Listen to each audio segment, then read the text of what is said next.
ꯔꯣꯗꯦꯔꯣ ꯑꯝꯇ ꯍꯥꯏꯌꯨꯗꯅ ꯄꯄꯥꯒ blogging time ꯇꯧꯔꯦ ꯑꯌꯨꯛꯀꯤ ꯆꯥꯛ ꯆꯥꯕ ꯂꯣꯏꯔꯛꯄꯩ ꯈꯨꯆꯥꯏꯁꯤꯅꯦ ꯃꯥꯒꯤ ꯀꯩ ꯍꯥꯏꯕꯗꯣ ꯕ꯭ꯂꯣ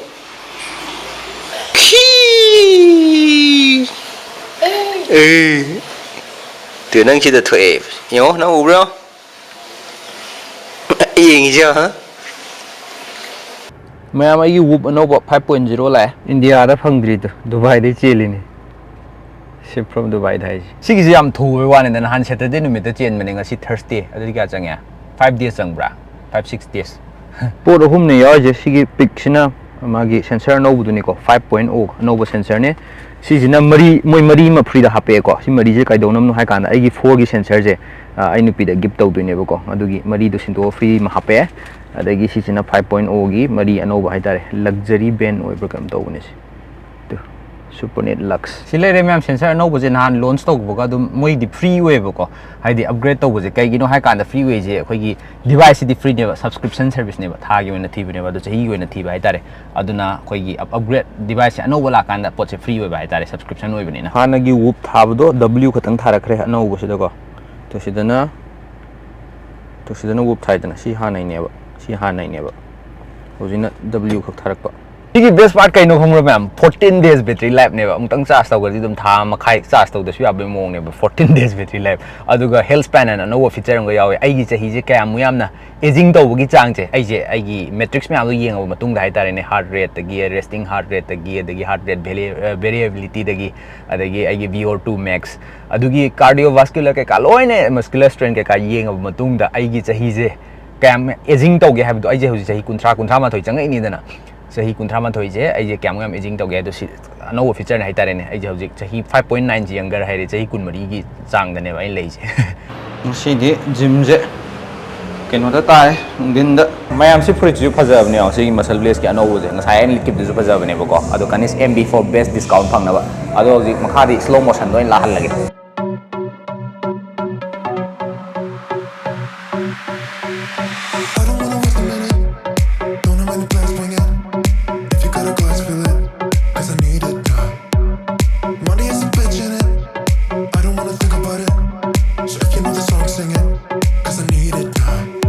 ꯑꯗꯨꯅꯦ ꯃꯌꯥꯝ ꯑꯩ ꯋꯥꯔꯛꯑꯥꯎꯠ ꯂꯣꯏꯁꯟꯈ꯭ꯔꯦ ꯌꯥꯝ ꯊꯨꯕꯤꯗꯀꯣ ꯁꯤ ꯉꯥꯏꯈꯣ ꯃꯩꯁꯤ ꯋꯥꯔꯝ ꯑꯣꯏꯔꯒꯗꯤ ꯐꯖ ꯃꯥꯜꯂꯦꯀꯣ ꯋꯥꯔꯛꯑꯥꯎꯠ ꯂꯣꯏꯁꯟꯈ꯭ꯔꯦ ꯑꯗꯨꯗꯨꯅ ꯌꯥꯝ ꯀꯨꯏꯗꯕꯤꯗ ꯐꯠꯂꯥꯎꯅ ꯃꯤꯅꯠ 10 ꯏꯟꯀ꯭ꯂꯥꯏꯟ ꯋꯥꯛ ꯑꯃ ꯇꯧꯔꯦ ꯑꯗꯨꯒ 30 minutes ꯋꯥꯔꯛꯑꯥꯎꯠ ꯑꯃꯒ ꯍꯧꯖꯤꯛꯀꯥꯟꯗꯤ ꯅꯨꯡꯇꯤꯒꯤ ꯋꯥꯔꯛꯑꯥꯎꯠ ꯇꯧꯗ꯭ꯔꯦ 4 times ꯋꯥꯔꯛꯑꯥꯎꯠ ꯍꯞꯇꯥ ꯑꯃꯗꯀꯣ ꯑꯗꯨꯒ 2 timesꯅ HIIT ꯐꯨꯠꯕꯣꯜ ꯁꯥꯟꯅꯕ ꯑꯗꯨꯒ 1 day ꯔꯦꯁ ꯑꯩ ꯔꯦꯁ ꯄꯤꯅꯤꯕ ꯍꯣꯠꯅꯩ ꯋꯨꯞ ꯁꯤꯕꯗꯒꯤꯀꯣ ꯏꯝꯄꯣꯔꯇꯦꯟ ꯑꯣꯏꯕꯁꯦ ꯔꯦꯁꯀꯤ ꯏꯝꯄꯣꯔꯇꯦꯟ ꯔꯦꯁ ꯑꯦꯟ ꯔꯤꯀꯣꯕꯔꯤꯁꯦ ꯌꯥꯝ ꯊꯤꯅ ꯏꯝꯄꯣꯔꯇꯦꯟ ꯑꯣꯏꯁꯦ ꯈꯪꯉꯦ ꯃꯌꯥꯝ ꯋꯨꯞꯁꯤꯗꯒꯤ ꯁꯤꯗ ꯗꯤꯅꯔ ꯗꯥꯏꯔꯦꯛ ꯇꯥꯔꯦ ꯃꯌꯥꯝ ꯆꯤꯀꯟ ꯁꯨꯞ ꯂꯩꯔꯦ ꯅꯨꯄꯤꯒ ꯑꯩꯒꯒꯤ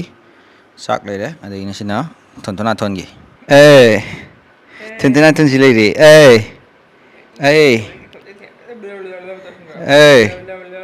ꯄꯄꯥꯒ ꯕ꯭ꯂꯣꯒꯤꯡ ꯇꯥꯏꯝ ꯍꯥꯏꯕ꯭ꯔꯅ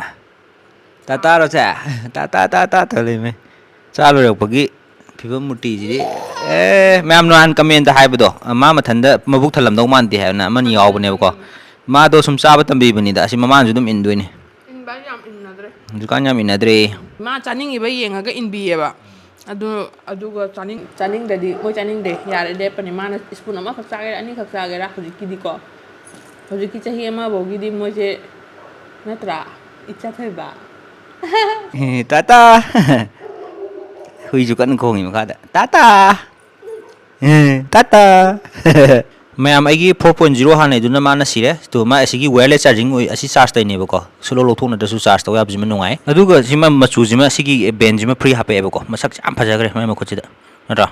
ꯁꯤꯅ ꯑꯩꯈꯣꯏꯒꯤ ꯇꯥꯇꯥ ꯏꯔꯨꯖꯔꯣꯁꯤ ꯂꯥꯎ ꯕꯕꯥꯒ ꯃꯌꯥꯝ ꯗꯦ ꯂꯣꯏꯁꯜꯂꯦꯕꯀꯣ ꯑꯩ ꯋꯥꯕꯅ ꯂꯣꯏꯔꯦ ꯑꯩꯒꯤ ꯐꯦꯚꯣꯔꯥꯏꯠ ꯀꯩꯅꯣꯗꯨꯅꯦ ꯁ꯭ꯅꯦꯛꯇꯨꯅꯤ ꯆꯥꯏꯁꯦ ꯀꯔꯠꯅꯦ ꯑꯗꯒꯤ ꯁꯤꯒꯤ MuscleBlazeꯀꯤ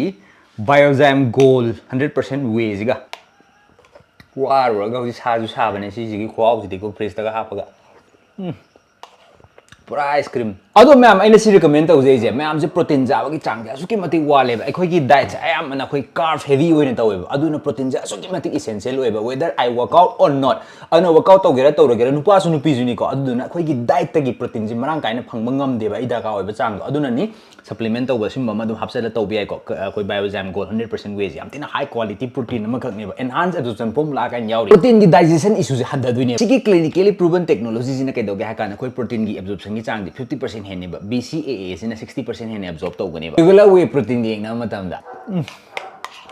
फ्लेवर्स दे हाइजीनिको डबल रिच चॉकलेट फ्लेवर कवे खोंग आई जुब्राई वीडियो नमदे clinically tested for purity and accuracy जुनेबा सिगिजे इट्स सर्विंग खुदिंग की 1 बिलियन CFU प्रोबायोटिक्स यावरीबा हेल्दी डाइजेशन प्रमोट तौदिबा better nutrient absorption in the body अदुना जस्ट 1 स्कूप्स माइना हाफसन गिवजिना 26 ग्राम्स हाई क्वालिटी प्रोटीन पीबा मे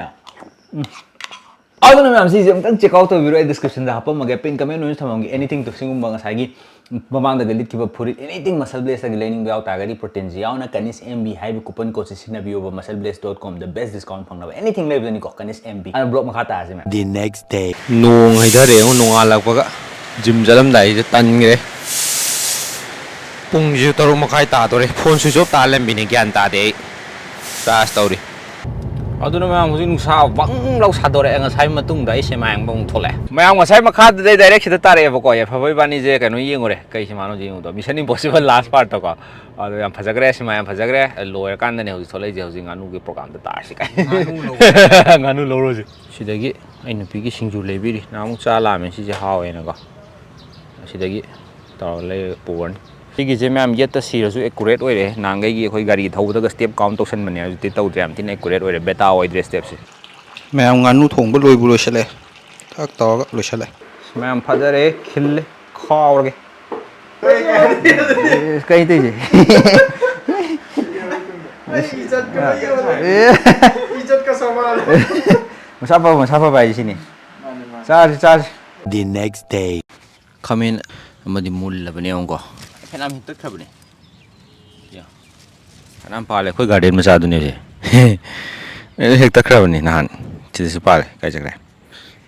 सिदसु ले सिदगी थाबीबो हेएको अदगी आलू ए उलके सिदे तान दो ngasai तान तो हुमरी यावले तु फ्रेश होबने को सिदे मसी मथक से फजना गार्डन जे दम सा फजना चाबे यारे मैं खामेनसिन जे सिजे सिमदि नहान आई सुप फजना सेमी हावे तो अखोई इंखोन दे आलू नि नैद्रो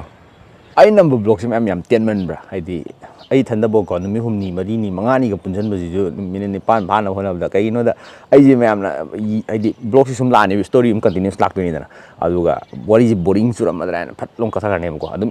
नमग्रसु रेडी त कखरनेबा नमग्रसु इदित अदुम कखिरिनेबो को अदुना नोंगता मिनिट 30 मथक्ता हेनबा वीडियो आ याम तांगना थोकोनेबो को अना मैम की सजेशन ओइन कमेंट दे इबिरामुने ब्लॉग से तेनमनब्रा नत्रगा सांगनब्रा खा सांगतोक्सिरा कक्पजे थुमनब्रा हाइबदो मैम ना हाइबिरो सी सीनरी अदुम येंगो फजाबन इसा नुपा का आइगा की फेवरेट स्पॉट तारे लेपगा तो उस्ती मा तुमी